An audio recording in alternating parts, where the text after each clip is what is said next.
ఇయాల BRS leader Krishank చేయగుర్తు party మంత్రి జూపల్లి కృష్ణారావు సార్ని పొట్టుగా అరుసుకున్నాడులా. తెలంగాణలో కొత్త మందు బ్రాండ్లకి ముందు అనుమతులు ఇచ్చి ఇప్పుడేమో నాకేం తెలియదని మాట్లాడుతున్నారని మస్తుగా గరమైండు.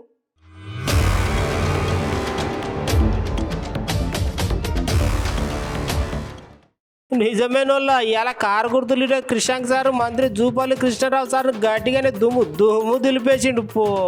కల్తీ మద్యానికి పేరున్న సోమ్ డిస్టిలరీస్ కంపెనీ తెలంగాణ పెట్టడానికే ముందుగాల మీరే దగ్గరుండి అన్ని అనుమతులు ఇచ్చి ఇప్పుడు తీరా వాళ్ళ రాష్ట్రంలో వ్యాపారం షురూ చేస్తుంటే నాకు సమాచారం లేదని చెప్పడం దారుణమని క్రిషాంక్ సార్ మాట్లాడుతున్నాడు. దీని బట్టే చెప్పొచ్చు గుర్తు పార్టీ లీడర్లు ఎంత మోసగాళ్ళు అని అంటున్నాడు.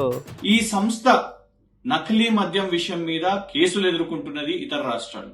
అట్లాంటి సంస్థను కాంగ్రెస్ ప్రభుత్వం తెలంగాణ రాష్ట్రానికి తీసుకొని రావాల్సిన తరుణంలో మరి బీఆర్ఎస్ ఎత్తినప్పుడు దీని గురించి ఎక్కడ కూడా మంత్రి జూపల్లి కృష్ణారావు గారు మాట్లాడలేదు.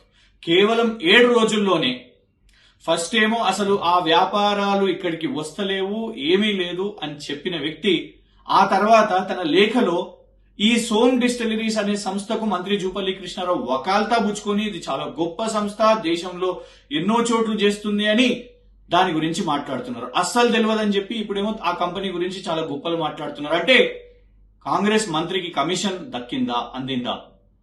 మేము బీఆర్ఎస్ తరఫు నుంచి సిట్టింగ్ జడ్జితోని న్యాయ విచారణ చేపట్టాలి, మరి ఎట్లా ఒక నకిలీ మద్యం సంస్థ ఇక్కడికి వచ్చి వ్యాపారాన్ని చేయబోతున్నది అని. అయితే మంత్రి జూపల్లి కృష్ణారావు గారి ప్రమేయం ఇందులోనే ఉన్నది కాబట్టి ఆయన మంత్రిగా కొనసాగితే రాజకీయ ఒత్తిడి పెట్టగలుగుతారు. కాబట్టి నిష్పాక్షికంగా విచారణ జరగాలంటే జూపల్లి కృష్ణారావు గారు తప్పుకోవాలి, సీఎం రేవంత్ గారు వారిని మంత్రి పదవి నుంచి తొలగించాలి. తొలగించకపోతే, ఎందుకంటే ఇందులో నేరుగా కాంగ్రెస్ పార్టీకే నిధులు వచ్చినాయి కాబట్టి, ఫండ్స్ వచ్చినాయి కాబట్టి, మరి సీఎం రేవంత్ రెడ్డి గారే డైరెక్ట్ గా డీల్ చేసిరా మాకు అనుమానం వస్తున్నది. కాబట్టి ఎలా చర్యలు తీసుకుంటారో అప్పటి వరకు సోమ్ డిస్టిలరీస్ అనే నకిలీ మద్యం సంస్థ ఇక్కడ వ్యాపారాలు చేయకుండా నిలిపివేయాలని డిమాండ్ చేస్తారు.